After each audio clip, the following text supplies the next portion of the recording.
What's up, guys? Welcome to another episode. During my little holiday break from filming, I did manage to go watch Rogue One. I couldn't wait to see it. You know I could have missed that film, especially after I loved The Force Awakens so much. That was one of my favorite movies from last year, definitely. I thought it was so well done. So I was excited to see Rogue One. At first, I wasn't sure how much I was gonna like it, but going into it, I went in there with an open mind. So on this episode, we're reviewing Star Wars Rogue One. All right, now this is a spoiler review, so this review is pretty much for people that have watched it already. I just want to share my opinions on the film, talk about it a little bit, talk about what I liked about this movie, what bothered me about this movie. So here we go. I'm going to start off with the good. First of all, my concerns going into this movie were that there's no Jedi. One of my favorite parts of Star Wars is the Jedi, the lightsabers, the lightsaber battles, and all of that stuff. So I was a little hesitant. I wasn't sure how much I was gonna like this film, considering the fact that I knew that there really wasn't gonna be any Jedi in this film.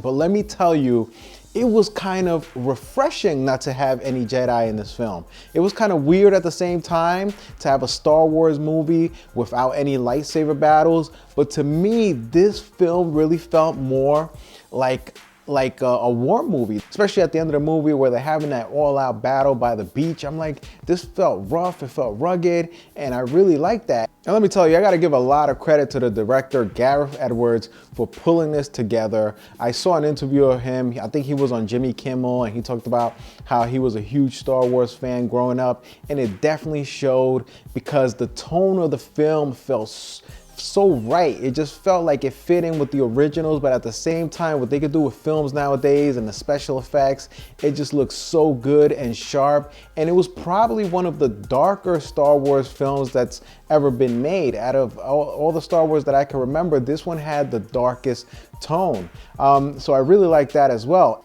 And the cast was great. Felicity Jones as Jyn does a great job. Diego Luna was a great addition to the cast. And one of my favorite characters in the film was played by Donnie Yen. He's one of the characters that really believed in the Force, and he has some great lines. I am one with the Force is with me. That's kind of like the prayer that he kept saying. I am one with the Force is with me. And that really reminded me of the ways of the Jedi and the Force, and it reminded me of Obi-Wan Kenobi and us, some of my other favorite characters in Star Wars. So I think he was a great addition to the cast because especially he has that martial arts training. I like the fact that he was blind and he was able to do all these really cool stuff with the help of the Force. So that was excellent.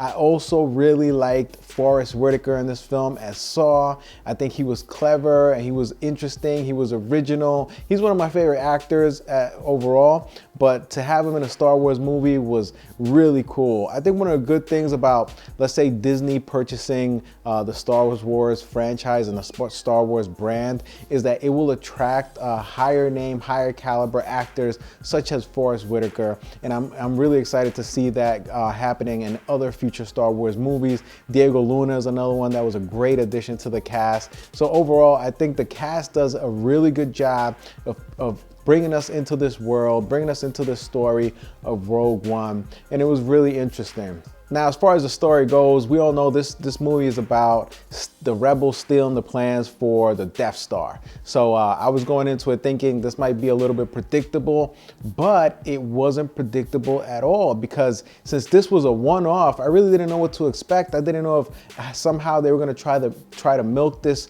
Rogue One title and maybe make another movie out of this or a spin-off out of this. And the way the movie ends, I think they didn't hold back any punches. There was no holds barred. I mean, pretty much the main characters in this movie all get killed. They all die. And I think this movie was important because it showed how dangerous the Empire was before Luke Skywalker came into the picture. It really showed how brutal the Empire was and how many people it's killed and how much damage it was willing to do to crush the rebellions. So I think it was a really good addition to the Star Wars franchise, to the Star Wars brand, because it really gave you this sense of what the Empire could do, how much damage the Empire could do, and why it's so important for the rebels to stop the Empire.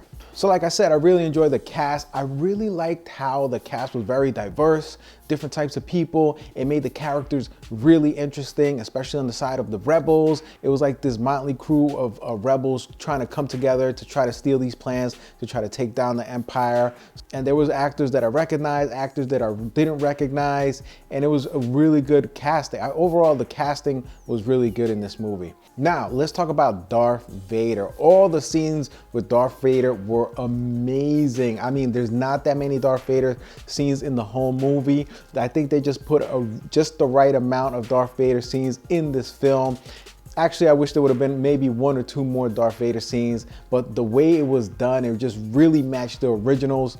Every time they show Darth Vader in this movie, it is just badass. I mean, I was really looking forward to seeing Vader in this film, and they did not disappoint at all. From the Vader castle in the volcano planet, I forgot the name of the volcano planet, and then that last scene at the end when he comes into the rebel ship and it's dark, the lights go out, and then you just see his lightsaber come up, and then he just starts fighting the rebels off one by one. I think he takes out like 20 rebels at the same time in one scene. It was just amazing. I wish they would have just added 1 more Vader scene. I think that would have been amazing, but I'm happy with what we got. That alone, I think, was worth the price of admission. And aside from that, also the special effects were so well done. I feel like it was futuristic, but at the same time, the design of everything, or the ships and everything, really matched the originals. So overall, the movie looks great. The pacing is great. The characters are amazing. Now let's talk about the things that maybe bothered me a little bit, or could have been a little bit better. One thing that I think The Force Awakens did a little bit better is that, let's say for example, when they killed Han Solo, like you really felt that because you knew so much about this character. Like, oh my God, you know, you've seen him in like 3 other movies, and so when he died, when Han Solo died in that movie, it was like, it was impactful. With this film, all the characters, all the protagonists die in this movie, but I don't feel like you feel that connection. It doesn't feel as dramatic because there weren't enough character moments, because the movie is so plot driven that there's not a lot of scenes where you kind of just get to know where these characters come from, what they're really about. There wasn't enough character moments to really learn about these characters. So when they did die, I didn't have that connection, or it didn't feel as dramatic as it could have been. I think if they would have added a couple of more character moments to get to know these characters, I would think when they died, it would have been more impactful. So I am giving it 4.5 stars out of 5. I think it's a great film. I don't think it's at the level of The Force Awakens. I gave that movie 5 stars. I think they did an amazing job. I think J.J. Abrams did an amazing job bringing back the Star Wars franchise, and I think The Force Awakens is better than Rogue One because the dramatic scenes have a little bit more impact. Rogue One, it did have its dramatic moments, but you just didn't feel them as much as you felt them in The Force Awakens. So out of 5 stars, like I said, 4.5 stars. I do recommend it. So guys, let me know what you thought about Rogue One. Did you like it as much as I did? Were you disappointed by any of it? Let me know. Leave me a comment and please press subscribe. Thanks for watching. See you in another episode. Peace.